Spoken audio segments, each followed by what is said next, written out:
अस्सलामुअलैकुम। मोहम्मद अज़हर सिद्दीक़ अपने special programme के साथ हाज़िर खिदमत है। 11 जुलाई 2025 और जुमे का दिन है। इमरान खान साहब से राना सनाउल्लाह परेशान क्यों हैं? सदर आसिफ अली ज़रदारी सदारत नहीं छोड़ेंगे और छूटेगी नहीं सदारत उनकी। ये बात अब कुल के सामने आ चुकी है। जनरल बाजवा पहले दिन से ही हमारे थे। ये कौन कहता है? ये किसने ऐसा कहा है? चलते हैं। 26 अरकान असम्बली, पंजाब असम्बली और स्पीकर पंजाब असम्बली फंस गए। राना सनाउल्लाह का कहना है, टीवी प्रोग्राम में आपने सुना है, मैं अपने नुक्ता से बयान करता हूँ कि मुझे इमरान खान के इस बयान की समझ नहीं आई कि वो जेल में बैठकर हुकूमत के ख़िलाफ़ तहरीक को लीड करेंगे। ये कैसे मुमकिन है? अगर वो ऐसा करेंगे तो उन लोगों के लिए मुश्किलात पैदा करेंगे जो उनसे राब्ते में हैं। जंगल का कानून है और क्या बंदर के हाथ में उस तरह है? ये मनफी हालात भी तो आप ही के पैदा करदा हैं और फिर तंज भी खुद ही कर रहे हैं। लेकिन राना सनाउल्लाह साहब क्या करना चाहिए? चलें, आपके लीडर अगर जेल में थे तो कौन तहरीकें चलाया करते थे? जो आपकी बाहर की लीडरशिप थी वो राब्ते में थी।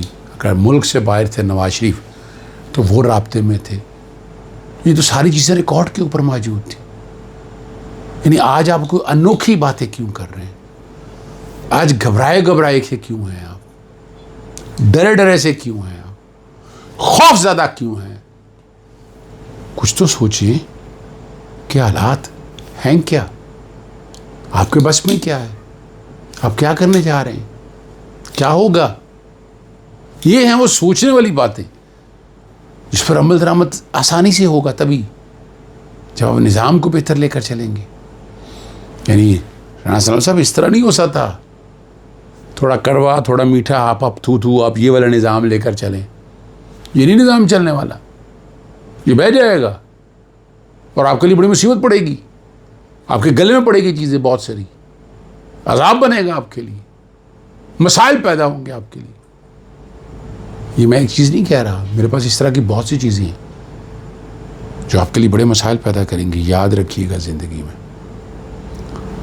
और हफीज़ुल्लाह नियाज़ी साहब ने भी ये बात कही है कि सदर ज़रदारी जो है वो नहीं जा रहे। मैं भी आपके सामने कह चुका हूँ, इतना आसान नहीं है। वैसे तो 2/3 अक्सरियत बना लिया उन्होंने कि अगर पीपल्स पार्टी साइड पे भी हो जाए तो उसके बगैर भी हुकूमत चल सकती है। ये याद रखिएगा। 2/3 अक्सरियत आ चुकी है ना।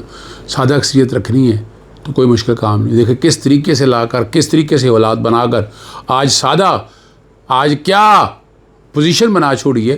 तो सदर आसिफ अली ज़रदारी को भी सिस्टम में रखना ज़रूरी है। तमाम सियासी जमातों को अगर पाकिस्तान तहरीक-ए-इंसाफ से जंग लड़नी, अगर पाकिस्तान तहरीक-ए-इंसाफ से जंग नहीं लड़नी है तो फिर इस तरह की बहुत सी बातें हो जाएंगी जो आप लोगों के समझ वहम गुमान में नहीं होंगी। हफीज़ुल्लाह नियाज़ी का बयान है, ज़रदारी साहब को सदारती मनसब से नहीं हटाया जा रहा। अब इस अफवाह की कोई ज़ी शऊर संजीदगी से नहीं ले रहा और जब तक मोहसिन नकवी की तरदीद ना आ गई तब पता चला कि दाल में बहुत कुछ काला था और चिंगारी बदरजाए अतम मौजूद थी। ये तो कन्फर्म हो गया कि कहीं ना कहीं ऐसा कोई मंसूबा तैयार हो रहा था या हो गया था। जैसे अब या तो शेल्फ कर दिया गया या मुकम्मल तौर पर बंद। उनके बयान का तो ये तासुर ये है कि मंसूबा प्रेशर की वजह से तब्दील किया गया, वरना इरादा बन चुका था डिक्टेटरशिप का। जो बातें हो रही हैं सारी, एक बात ये भी है कि ज़रदारी साहब जोड़ तोड़ के माहिर हैं। अगर वो जाते हैं या जाएंगे तो बिलावल के लिए वजारत का रास्ता खोल के जाएंगे, वजारत उज़्मा का। अलबत्ता नियाज़ी साहब मोहसिन नकवी साहब के बारे में मुबालगा आराई कर रहे हैं। मोहसिन नकवी साहब बज़ाते खुद तरदीद कर सकते हैं।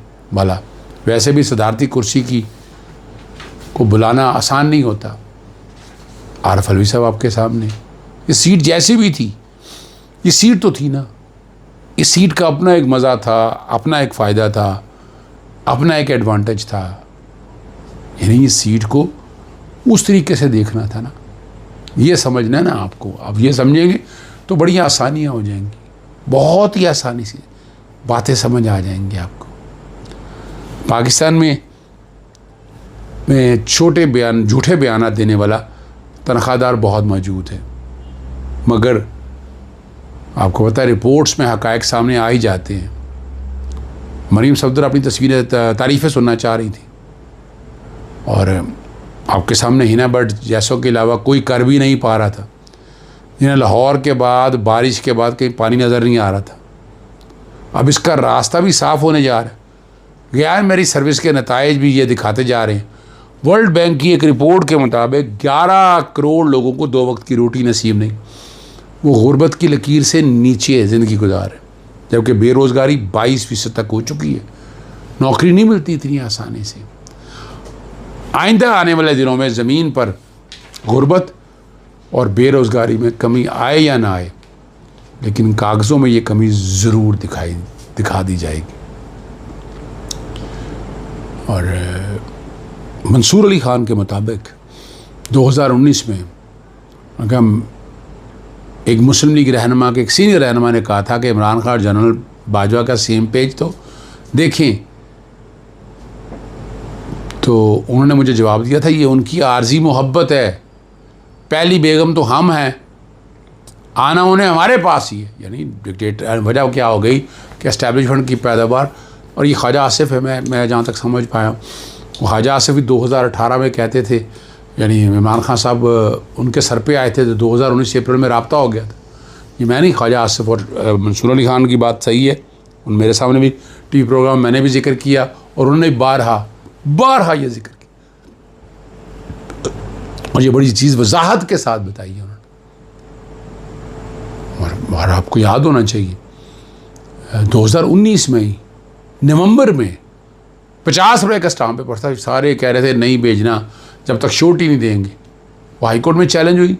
लाहौर हाई कोर्ट के जस्टिस अली बाकर नजफी आज सुप्रीम कोर्ट के जज हैं और उन्होंने कहा कि 50 रुपये का स्टाम्प पेपर अंडरटेकिंग दे दे। वो इमरान खान का कसूर नहीं था, ना उनके सिवा की सियासी जमातों के और लोगों का कसूर था। याद रखना है आपने, वो जिनका कसूर था वो उन्हीं का कसूर था, में बाकी किसी का कोई ताल्लुक़ नहीं था। ये बताना ज़रूरी है, ये समझना ज़रूरी है।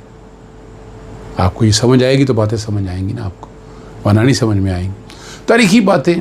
और उसके बाद हमने देखा कि नवाज शरीफ की डील हो चुकी हुई थी।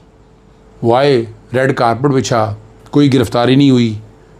बाकायदा अदालतों ने कहा कि जनाब बायोमेट्रिक वहाँ जाके हो गया। फिर उनका मुख्तार आम जो है या मुख्तार ख़ास जो है वो लंदन में टेस्ट भी हो गया। एक इश्तिहारी का कैसे टेस्ट हो सकता था? ये रिकॉर्ड की चीज़ें हैं सारी, जो रिकॉर्ड के ऊपर आज भी दस्तयाब है। शहबाज शरीफ हुकूमत किसी तरह मुल्क की खैर खा नहीं है, बज़ाहिर ये नज़र आता है।